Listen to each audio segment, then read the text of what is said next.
Teman-teman, ibunya tutup dulu maskernya.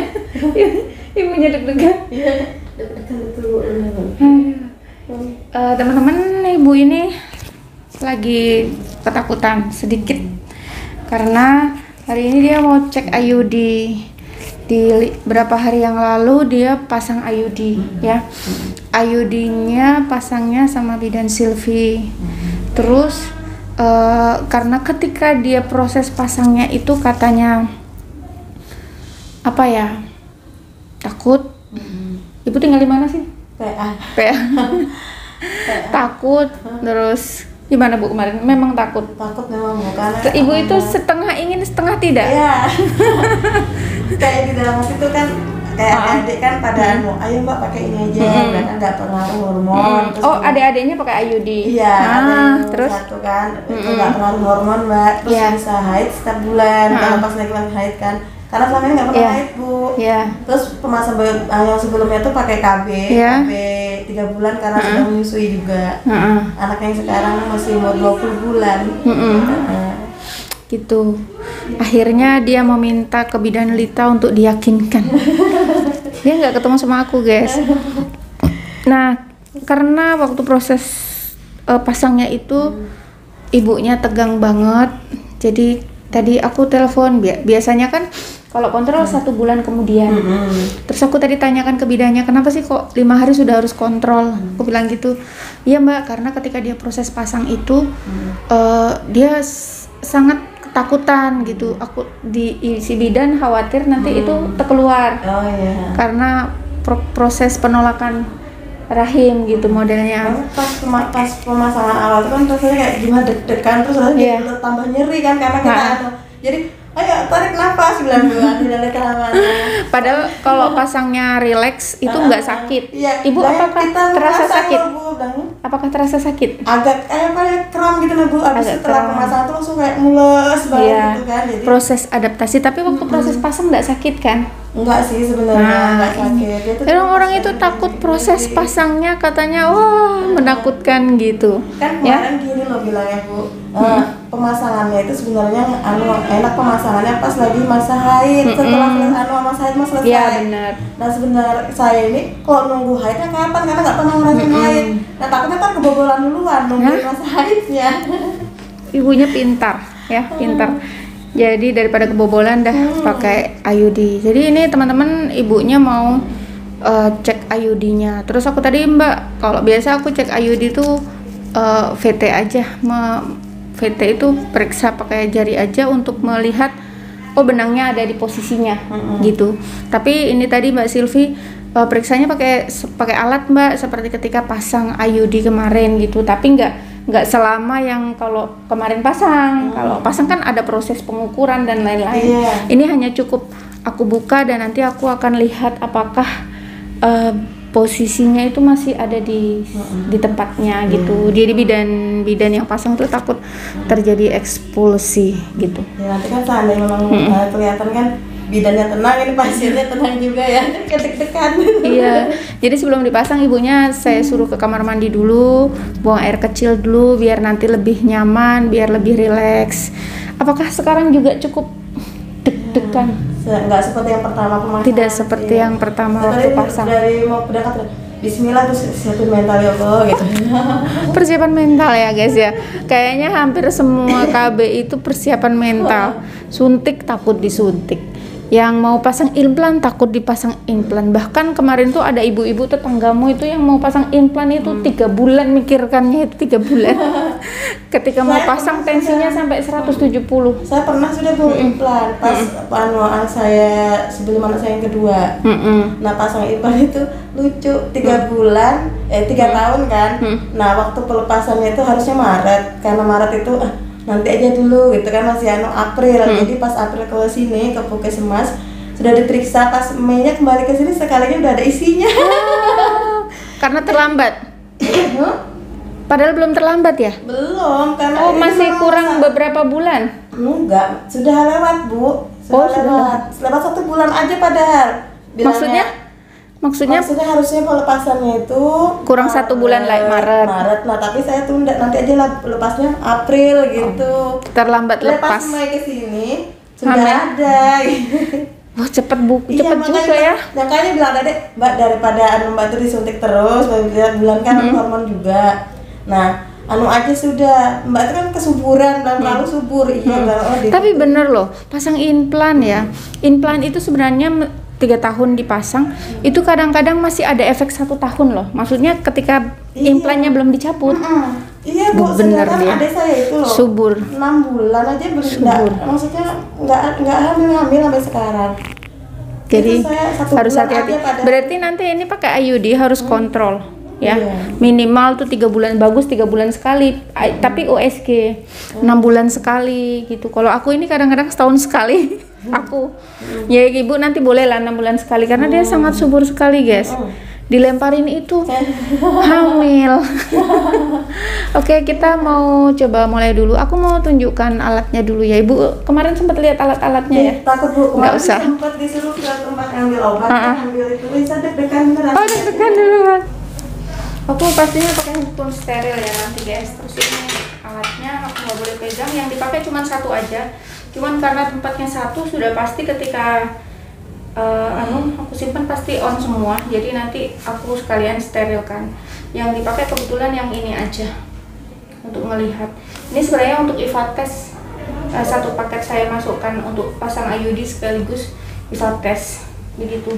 Karena tempatnya satunya disterilkan di sana, ini 1 paket ya udah sekalian di on kan, yang meskipun yang dipakai cuma 1. Aku mulai dulu. Ayo ibu silahkan. Nah, naiknya lewat sebelah sini. Ya siapa? Gila, kasihan Kadil.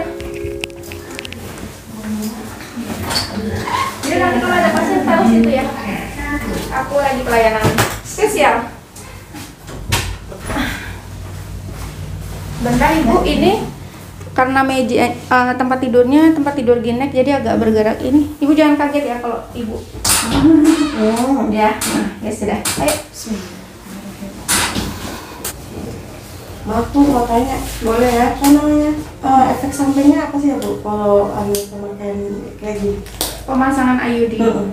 Efek samping dari pemasangan IUD. Ibu kemarin maaf belum dijelaskan sama bidannya ya? Sih, apa kayak kurang gimana gitu lah Bu. Soalnya kan sebelumnya saya tuh nggak pernah keputihan, kok pas habis setelah pemasangan kayak keputihan gitu ya. Oh gitu. Ya, itu adalah proses alamiah ya Bu ya. Nggak apa-apa.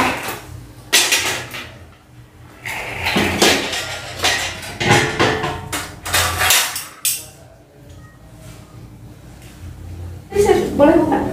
Ibu tadi ada saya jelaskan ya soal apa namanya?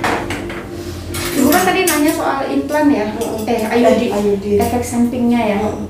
Sambil cerita atau atau mau ini dulu? Ibu agak buka lagi sedikit, mohon maaf ya. Amit ya Bu. Amit, maaf. Ya. Saya permisi Bu ya. Kalau ibu sakit bilang.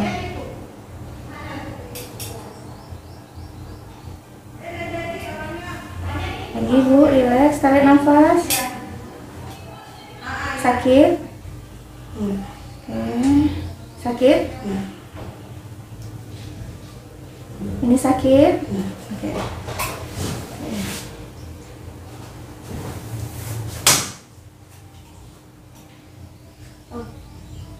Terasa Ibu? Iya.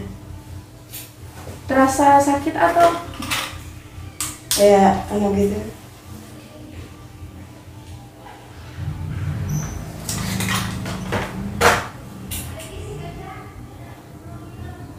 Ibu saya paskan lagi ya. Iya.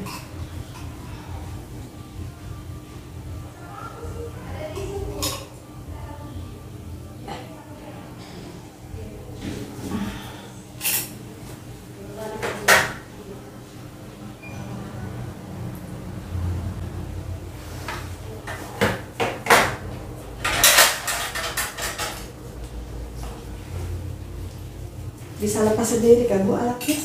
Iya, kemarin ternyata ada orang yang lepas alatnya karena faktor yang ngangkat berat.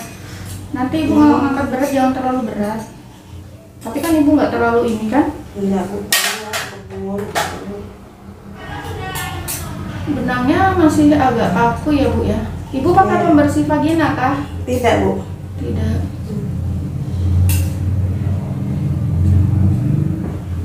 Boleh kah bu? Atau disarankan? Nggak boleh. Oh nggak boleh.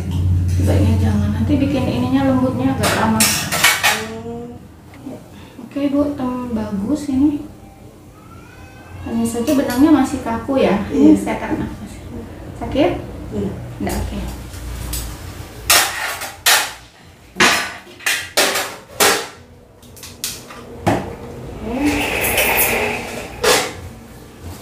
Oh, sudah silahkan. Turun.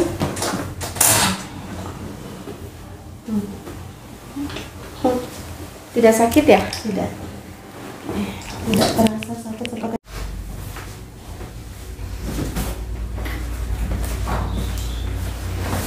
Ibunya minta dijelaskan efek samping dari, boleh ibu pakai maskernya? Efek samping dari pemasangan IUD. Jadi ibu itu butuh waktu untuk bisa melembutkan benangnya, ya. Jadi nanti kalau bapaknya sudah tahu kalau mau pakai IUD, sudah di musyawarah lah ibaratnya. oh gitu. Nah nanti kalau misalnya bapaknya terasa ketika berhubungan dengan ibu, kok benangnya nyucuk gitu, tunggu beberapa hari. Biasanya dia itu kalau kata bidan Hera sih 1 bulan ya. Sebenarnya kalau di teori itu seharusnya ketika kena cairan vagina dia jadi lembut. Tapi itu tadi saya lihat memang masih agak kaku. Saya pun mau nyelipkan ke samping, enggak, biasanya kan mungkin ya. Ibu tebus obat aja ya? Oh iya, ya bu. Jadi biasanya itu kan kalau misalnya mau 1 bulan, 1 bulan ibu baru saya kontrol, biasanya benangnya kalau kaku agak saya selipkan ke samping gitu. Nanti kalau ibu berhubungan ternyata sabar aja dulu. Nanti biasanya butuh waktu nggak lama sih sebenarnya ya, tapi ya aku belum tahu pasti seberapa, tapi rata-rata kalau sebulan kontrol itu rata-rata benangnya sudah lembut dan biasanya sudah kayak benang kain biasa. Begitu. Ya udah. Terus efek sampingnya efek sampingnya itu biasanya haidnya lebih deras dibandingkan dengan yang biasa gitu ya. Biasanya ya. Terus nanti kalau ibu terasa ada yang nyucuk-nyucuk tuh di sekitar vagina, khawatirnya itu lepas IUD-nya. Ada efek samping ke situ. Tapi itu jarang sekali ya. Kan semua ada kegagalannya. Terus bu, jarak antara kita kan saat ini kan baru pemasangan ya. Nanti kalau kita haid itu loh, maksudnya biasanya berapa bulan kita? Karena ibu menyusuin, harusnya setiap bulan haid. Karena ibu menyusuin, bisa jadi karena menyusuin, kan kalau ibu menyusuin itu mengeluarkan hormon prolaktin, hormon untuk produksi ASI. Jadi jika hormon untuk produksi ASI ini tadi akan menekan hormon proses haid. Jadi pada ibu menyusui dengan intensitas yang tinggi biasanya tidak terjadi haid. Jadi kalau ibu nanti nunggu haid ternyata tidak haid, bisa jadi karena faktor ibu menyusui. Masih eksklusif. Jadi kan maksudnya sudah nggak ragu, kok nggak haid, bilangnya haid gitu. Iya. Ibu boleh simpan nomor telepon saya. Iya ada bu. Ada ya. Nah, nanti kalau ada apa-apa yang soal KB-nya ini bisa hubungin saya. Ya. Oke ibu, sudah paham? Oh iya, satu lagi, haidnya lebih deras, terus agak kram ya guys ya. Kram ya. Di perut kan ibu terasa ya. Nah, tapi kalau ibu merasa terganggu, ibu bisa minum paracetamol atau asam mefenamic boleh. Tapi kalau tidak merasa terganggu nggak apa-apa. Dia proses adaptasi, kadang-kadang 1 bulan gitu. Kadang-kadang 1 bulan. Lama kalau anunya, jarak haidnya itu. Biasanya kalau haid pertama kan paling 3 hari, 5 hari bersih gitu kan? Kan tadi tergantung dari ibu, kalau menyusuinya banyak itu tidak haid. Jadi bukan tidak haidnya bukan karena faktor KB-nya, tapi karena faktor ibu menyusui. ibu menyusuin itu kadang-kadang ada sampai 2 tahun karena anaknya kuat netek. Iya. Sampai 2 tahun baru haid itu ada. Masing-masing orang tidak sama. Nah, bisa jadi karena dia pakai susu formula atau bayinya nggak terlalu kuat netek, dia 3 bulan haid, 1 bulan haid itu ada. Nah, makanya nanti kalau tidak terjadi haid bisa jadi karena ibu terlalu menyusui dengan kuat, tapi nanti kalau terjadi haid juga tidak masalah. Ya, sudah paham? Alhamdulillah. Syukurlah, aku berarti menjelaskannya berhasil. Oke Bu, terima kasih banyak. Boleh kasih salam. Terima kasih Bu ya. Terima kasih. Assalamualaikum. Waalaikumsalam. Ibu, nanti aku harus